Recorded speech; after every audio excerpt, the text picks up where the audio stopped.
Hi there, Chris here from IELTS Advantage with another week and another mini course. So one of the most effective ways to improve your overall IELTS scores is to improve your grammar. Grammar accounts for 25% of your total writing mark, 25% of your total speaking mark, and it's also important for reading and listening as well. So in order to help you guys as much as possible, what we're going to do this week is we're going to do a 3-day mini grammar course. So let's have a look at what we're going to be doing this week. So day one, we're going to look at how grammar actually affects your score because, as I already mentioned, it's 25% of your total writing and your total speaking score, but it also can affect other areas as well, other unexpected areas. So we'll talk about that, and we'll talk a lot about how the examiners think about grammar and what they're looking for, especially for the writing test. And we'll also talk about a lot of myths surrounding grammar. So we'll talk about mistakes and how that affects your score, structures, tenses, complex sentences, simple sentences, all of those different things, because there's a huge number of myths surrounding grammar, as there are in other parts of the test as well. So in order to understand what to do, you need to understand what not to do first. So we'll be looking at that today. Day two, we've got a lot of requests for help with simple versus complex sentences. What is the difference between those? How do you make complex sentences? How do they affect your score? So we'll be looking a lot about that. Not tomorrow, Wednesday. So Wednesday at midday on Facebook here, we'll be having a look at that live. And then on day three, which is Friday at about 11 a.m., we'll do it a little bit earlier on Friday, we're going to look at a grammar improvement plan. So this is a plan that you can use at home for free by yourself, and you can work on improving your grammar. So we'll give you that. It's a very simple strategic plan that you can use. So we'll give you that on Friday. Okay, so without further ado, let's have a look at how grammar actually affects your score. So it's 25% of speaking, 25% of writing. Let's have a look at writing. So here we have task achievement, 25%, coherence and cohesion, 25%, lexical resource, which is vocabulary, 25%, and grammatical range and accuracy, which is 25%. So these are the things that the examiners are going to be thinking about when they're looking at your task 1 and task 2 writing. So a very, very common thing that we see is a student might have band 7 task achievement. They've answered the question pretty well. Their coherence and cohesion is at around a band 7, and their vocabulary is at around band 7. What we see a lot is with grammar, it might be at a band 6. So what a lot of students think is, if I get these 3 at a band 7, it doesn't matter if my grammar isn't that good, because I'm going to get a band 7 overall. Wrong. That's probably not going to happen. Let me explain why that probably will not happen. So if you are getting a band 6 for grammar, that means you're making a lot of grammar mistakes. Like pretty much every sentence has some sort of grammatical error in it. And what happens is, if you're reading someone who is at a band 6 level, their writing is quite difficult to understand because there are many grammatical mistakes in it. There could be some major mistakes, but there's going to be a lot of small mistakes there. So what happens is, someone who is at a band 6, their coherence and cohesion, it can actually cause your coherence and cohesion to drop down to a band 6 as well. Why is that? Because coherence means, can you read the essay or can you read the task 1 response and understand what it's saying? Is it clear? Is it easy to understand? If your grammar is at a band 6, it can cause the essay to drop down. Also, if your grammar is poor, you can also start making a lot of vocabulary mistakes. All right, so if you don't understand how the word operates in a sentence, then it can lead to even more grammar mistakes. Sometimes it can also lead to the examiner looking at your task 2 or your task 1 response and just not knowing whether you answered the question or not because of grammatical errors. That's rare. More common is these two.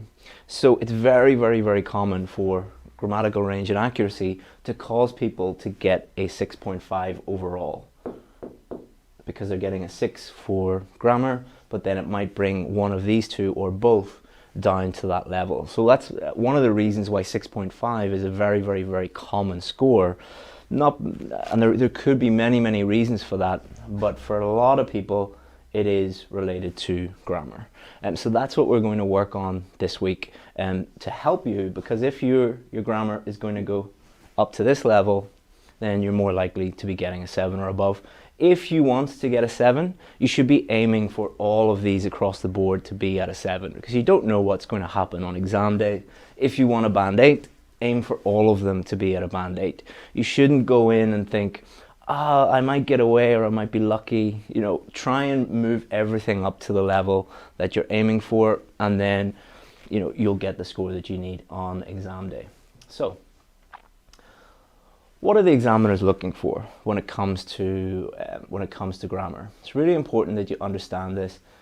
Hopefully this is quite clear. I've made this like a seesaw, all right? So I'm sure in playgrounds where you live, you have, you know, one kid here and one kid here, and it's like a little seesaw, and it goes like this.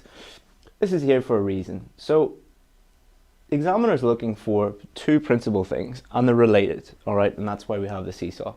One is range, so range of structures, range of tenses, range of complex sentences, range, you know, simple sentences, complex sentences, compound sentences. So that's one of the things that they're going to be looking for.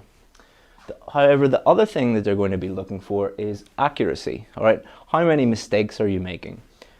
One of the ways that they will look at that is error-free sentences. An error-free sentence is exactly how it sounds, is a sentence with no grammatical errors in it, completely free of any errors whatsoever related to grammar. And the more error-free sentences you have, in general, the higher the score that you're going to get. But why do we have this seesaw? Why is there a relationship between this? Because what happens to a lot of students, and the reason why they get a band 5 or a band 6 for grammar, is they put too much emphasis on range. So they try and really increase the complexity of their sentences, include lots and lots of complex sentences and complex tenses and a huge wide range of tenses and structures and everything. And when they try and do that, their accuracy goes down, all right? So it doesn't matter if you have this massive wide range of tenses and complex sentences and structures, if you're making lots and lots and lots and lots of mistakes. So in general, as students try and increase complexity, their accuracy will go down. And that's why we have the seesaw here. And the interesting thing about this is, for most students, there's nothing wrong with their range. Because as you write an essay, you're going to be using a variety of structures and a variety of tenses and a mix of simple and compound and complex sentences. That normally takes care of itself. What the thing that students really struggle with, and the reason why like 95% of students fail to get the score they need in grammar, is because of accuracy. Just making too many mistakes. And this is the thing that's very obvious whenever you get, you know, a student's work. You look at it, you'll just see mistake, mistake, mistake, mistake, mistake, mistake, and it's impossible to give them a high score for grammar and a high score overall if there are mistakes in multiple mistakes in nearly every sentence that they have. If you're looking for a 7 or above, you should be aiming for the majority of your sentences. So more than 50% of your sentences should have no grammatical errors in them whatsoever. And by trying to focus on range, you're making that really, really, really difficult. You know, so that's something to bear in mind, and something that is the key to understanding how to improve your grammar is this diagram. So let's talk about myths, all right? And there's a car here for a reason, all right? So if you do your driving test in the UK, I don't know what it's like in different countries, but in the UK, I think you're allowed to pass the test. It's less than, is it 16 minor faults? Is that correct? Just 16, 16, yeah. So you can make less than 16 minor faults on the driving test. A minor fault is something like not checking your mirror or crossing your hands or something like that. And no major faults. So a major fault would be speeding or not looking at a junction, something like that. And this is not exactly the same, but very, very, very, very close to how the IELTS test is marked in terms of grammar.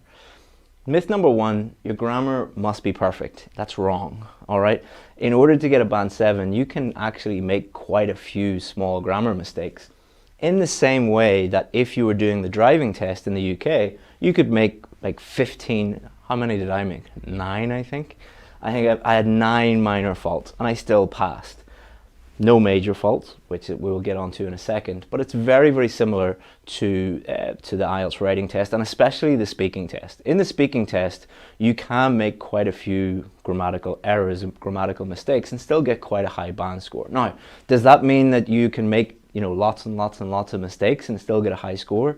No, but IELTS realize that you are an English learner. You will make mistakes. Even someone at a band 9 does make little mistakes from time to time. They're just slips, but they are there.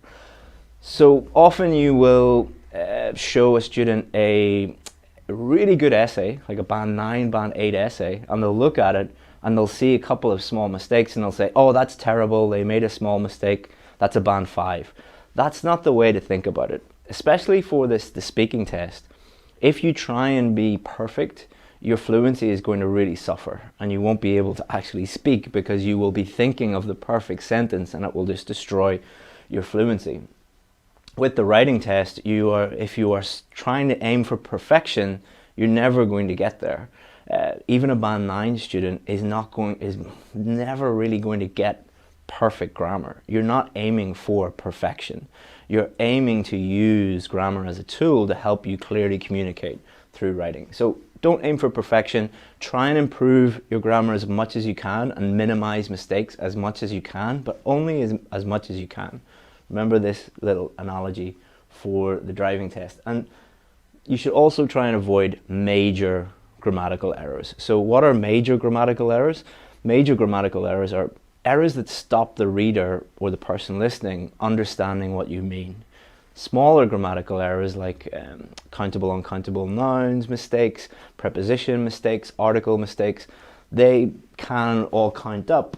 But if you're only making a couple of them in your whole essay, or a few of them during your whole speaking test, not such a big deal because they don't affect communication.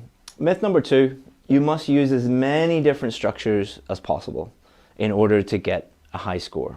This is not true, all right? So again, using the analogy of the driving test.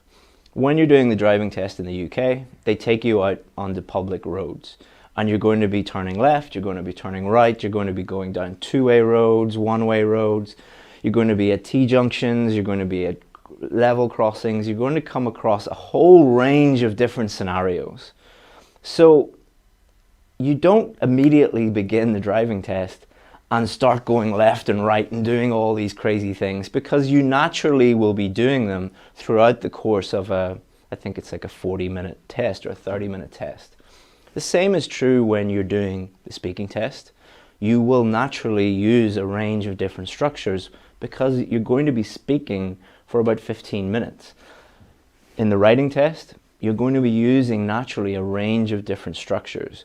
So you shouldn't focus on that. You should focus on answering the questions, and you will naturally use a range of structures in exactly the same way as in the driving test. You just follow what the examiner says, go where they want you to go, and you will naturally do that. But you focus in the driving test on minimizing mistakes, not making any major mistakes, not making any minor mistakes, or as few minor mistakes as possible.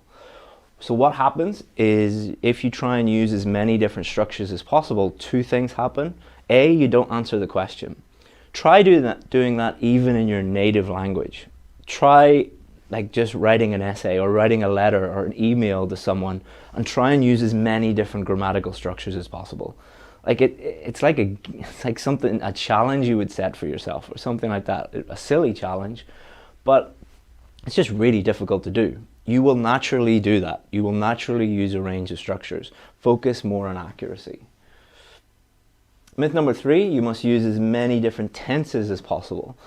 This happened actually on Friday. I was working with one of my VIP students and I asked her a really simple question. What's your job? And she started talking about her job, just saying, I work here, and explaining what she did. And that was all fine. Her fluency was great, her pronunciation was great, her vocabulary was great, her grammar was great. And then she stopped and started going on about, but in the past, when I was a little girl, I wanted to be this. And then she started talking about, and in the future, I want to be this. And her fluency started going downhill. Her pronunciation actually suffered as well. She was making lots of grammatical errors. And I stopped her and said, what are you doing? Why did you not just answer the question normally? And she said, oh, my old teacher said that I must use every single tense in every single answer in the speaking test. I was like, no, you do not have to do that. You use the tense that's appropriate to use in the circumstance that you're using it in. Exactly the same as in real life. You will use the appropriate tense when you're using it. If you're talking about the past, you'll use past tenses. If you're talking about the present, you'll use present tenses. If you're talking about the future, you'll use future structures. So don't go into the test thinking, I need to use as many different tenses as possible. Just go into the test thinking, I need to clearly communicate with the examiner and answer the questions effectively. And very much like number 2, you will use a range of different tenses, especially in the speaking test. They will ask you questions about the past, questions about the future, questions that ask you to connect the past to the present. So you're going to be naturally using all of those different tenses. So don't go in thinking that it's a tenses competition. It's a speaking test. Myth number 4, all of your sentences need to be complex. And if you don't have every single sentence, if it's not complex, you're not going to get a high score. Again, not true. It's not a test of how many complex sentences or how long you can write a sentence. It's in the writing test, can you clearly answer the question, clearly communicate in writing? Speaking, can you clearly communicate with the examiner through opening your mouth and words coming out? Some sentences will be simple, some of them will be compound, some of them will be complex. As long as you're displaying a range of different sentences, you'll be fine. Again, focus on accuracy. It doesn't matter if you write a 50-word sentence if it has 50 mistakes in it. It's like, that doesn't really make any sense whatsoever. Myth number 5, memorization is a useful skill. So memorizing bits of sentences, or half a sentence or a full sentence, and then adding those in to your essay. It's not a memorization test, it's an English test. All right, memorization is a useless skill. Why? They're not testing memorization. If it was a memorization test, you could just learn, memorize lots of different grammar structures and kick them into your essays and into your speaking test, and you get a high score. That doesn't work, because grammar is just a tool. All right, just like having a hammer and a saw and a drill. Memorization is like giving tools to someone who doesn't know how to use them, like me. I don't know how to use a hammer or a saw or a drill. I'm completely useless when it comes to DIY or using my hands in any way. So if you gave these tools to me, I wouldn't know what to do with them, and I'd make a complete mess of it. This is exactly what happens when you try and memorize structures and tenses and complex sentences. You don't know how to use them. So what's going to happen? Going back to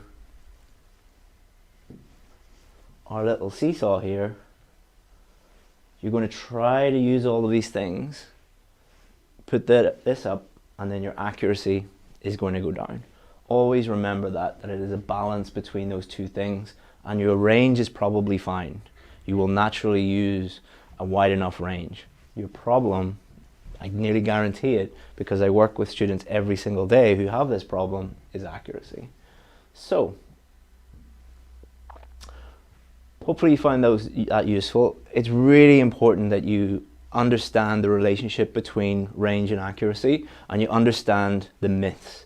and that they are myths. Because if you are going into the test believing things that are not true and giving the examiners things that they're not even looking for, then obviously you're going to be in a lot of trouble. So the first stage is knowing the truth, knowing what actually they are looking for. So tomorrow, or not tomorrow, Wednesday, we're going to look at simple versus complex sentences. This really does help you improve your writing by understanding the difference between these, and it also helps you, it really helps you understand the relationship between range and accuracy as well. And then day 3, we're going to help you improve your accuracy. As we've mentioned over and over and over again, that is the key to improving your grammar score. So we're going to help you improve your accuracy by giving you this grammar improvement plan, and that will be on Friday at about 11 a.m. and this will be Wednesday at about midday. And as always with these live lessons, if you join us on Facebook, if you have questions, I can interact with you and everything. What we're going to do is, a lot of you, every time we do these mini courses, you say, oh, that's great, but what about writing? What about speaking? What about reading? What about listening? We have a fundamentals course which covers all of those and teaches you the absolute fundamentals. It's totally free. So we'll put a link in the comments, and we'll put it, if you're watching on YouTube, you'll get it in the description. If you're watching on Facebook, we'll put it up in the description there. If you need help, comment help in the comments, and we will get in touch with you and try and help you out as much as possible. And if you need any help, you can email us. We can't guarantee that we'll be able to give you like individual help, because we've thousands of people emailing us every day, but we'll try our best. If you do need help, feel free to send us an email and we'll try and help you out with that. All right, so I'm going to take my broken phone. I dropped my phone. You can see that the glass is broken. And see if you guys have any questions about grammar. Every time we put up like myths or things that a lot of people think are true but they aren't actually true, we'll get a lot of people disagreeing with us. That's totally fine. Feel free to disagree as much as you want, and I'm happy to answer any of your questions or anything like that.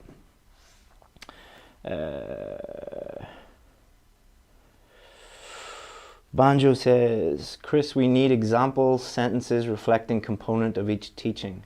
There will be on Wednesday, we'll be doing, so day 2, we're doing simple and complex sentences. I'm going to put up a lot of example sentences, not so that you can copy them, but so that you can learn from them and see exactly what I mean. So we'll do that. Let me see. A lot of you need help, so you're saying help. That's fine. We'll get in touch with you. We'll send you a message. And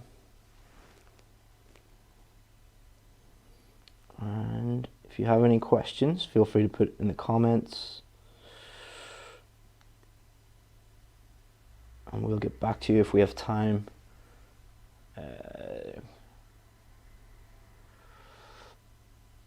A lot of you are saying need help with punctuation.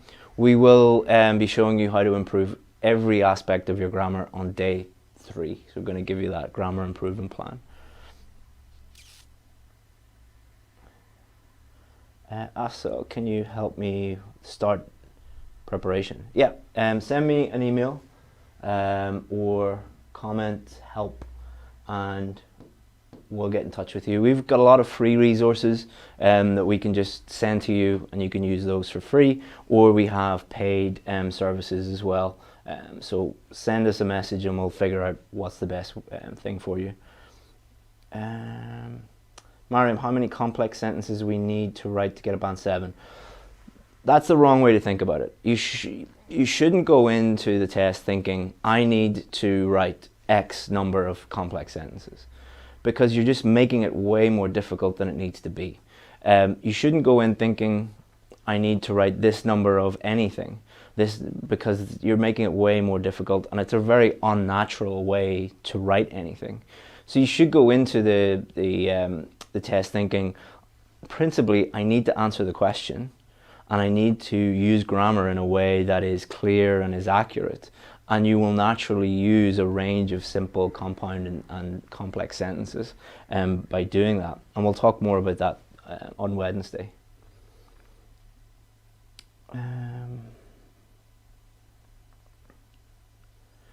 Chris, give me your WhatsApp number. No. No, the reason why I don't give my phone number and WhatsApp number and stuff, A, I don't have WhatsApp on my phone, but B, I'm not going to give my personal phone number out to 1 million people. That would be a bit crazy. But there's my email address. That's a lot more manageable.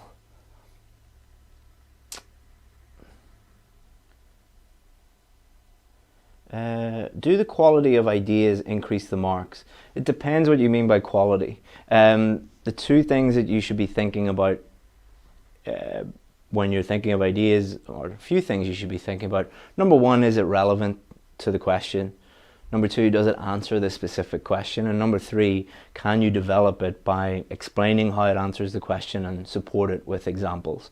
Those are the things you should be thinking about. There's no hierarchy of ideas. It's not like if you use this idea you'll get a band 9, if you use this idea you'll get a band 7, and if you use this, that's not the way it works. Like, there are 100 ideas that could get you a band 9. Like, it depends what you do with those ideas. Mohammed, could you suggest a book for IELTS grammar?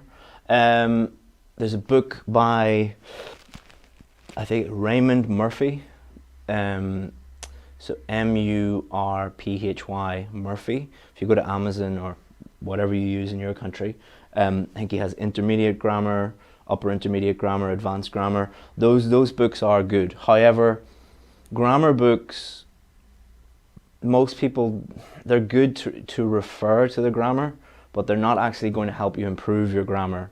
And we'll talk about that on Friday. Because you need to be practicing, you need to be getting feedback in order to really improve your grammar. And obviously a book doesn't really do that. Do you have review centers here in the Philippines? No, I don't. We're 100% online because we believe that online education is much better than being in a face-to-face classroom with 30 or 40 other students.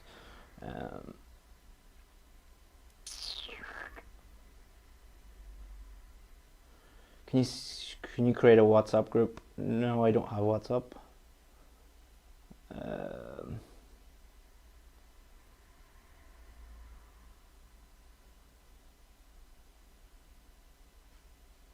All right, so thank you very much, guys. I'm going to leave it there. I know a lot of you have questions that I couldn't get to. Just time, as always. We've got a lot of people wanting to get in touch with us and not enough time, but thank you very much. And hopefully you enjoyed that. And on Wednesday, we will have lesson 2. And then Friday, lesson 3. Thank you very much, guys. And if you need anything, feel free to get in touch. Bye-bye.